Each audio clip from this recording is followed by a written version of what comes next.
মুখ্যমন্ত্রী মমতা বন্দ্যোপাধ্যায়ের অনুপ্রেরণায় বেনামি চিংড়ি প্রদান করা হলো সুন্দরবনের মৎস্য চাষী। হিঙ্গলগঞ্জের কৃষি মান্ডিতে বেনামি চিংড়ি দিলেন হিঙ্গলগঞ্জের পঞ্চায়েত সমিতির সভাপতি সাইদুল্লাহ গাজী, সমষ্টি উন্নয়ন আধিকারিক দেবদাস গাঙ্গুলি ও বনভূমি কর্মদক্ষ সুরজিৎ বর্মন। 1000 বেনামি চিংড়ি প্রদান করা হয়। যেহেতু প্রত্যন্ত সুন্দরবন এলাকাতে মাছ চাষ অত্যন্ত গুরুত্বপূর্ণ রয়েছে, দেশে বিদেশেও রপ্তানি করা হয় সুন্দরবনের মাছ, সেক্ষেত্রে প্রচুর চাহিদা রয়েছে সুন্দরবনের মাছের।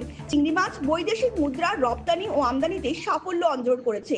বিশেষ করে সুন্দরবনের এই গলদা চিংড়ি মাছ। সম্প্রতিকারে চিংড়ি মাছের চাষ দিন দিন বেড়ে চলেছে সুন্দরবনের একাধিক এলাকাতে, অর্থাৎ রুজি রোজগারের টানে তারা কিন্তু এই চিংড়ি মাছ চাষ করে। সেক্ষেত্রে আজ বাংলার মুখ্যমন্ত্রী মমতা বন্দ্যোপাধ্যায়ের অনুপ্রেরণায় হিঙ্গলগঞ্জের একাধিক এলাকায় সাধারণ মানুষ গলদা চিংড়ি চাষ করছেন বলে জানা যাচ্ছে।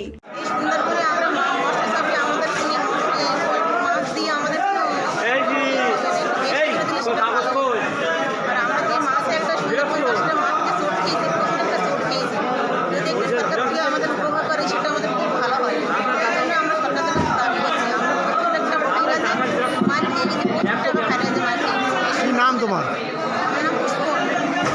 আমরা সুন্দরবন এলাকার মানুষ, আমরা সরকার আমাদের মাছ দিয়েছে, আমরা ব্যাপক খুশি, এ থেকে ব্যাপক খুশি আমরা।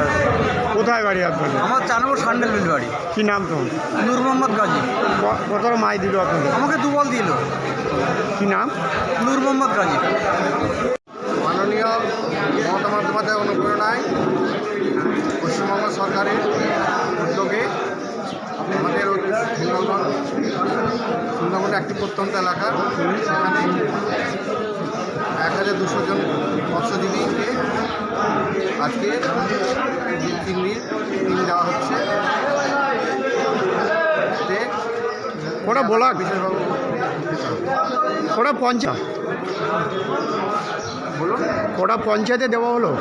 এটা পঞ্চায়েতে দেওয়া হলো, 4টে পঞ্চায়েত, কত বেনিফিশিয়ারিকে দেওয়া হলো? 1200 বেনিফিশিয়ারি দেওয়া হলো। কতটা লাভবান হবে তারা পেয়ে? গোটা এলাকায় 4টে এলাকায়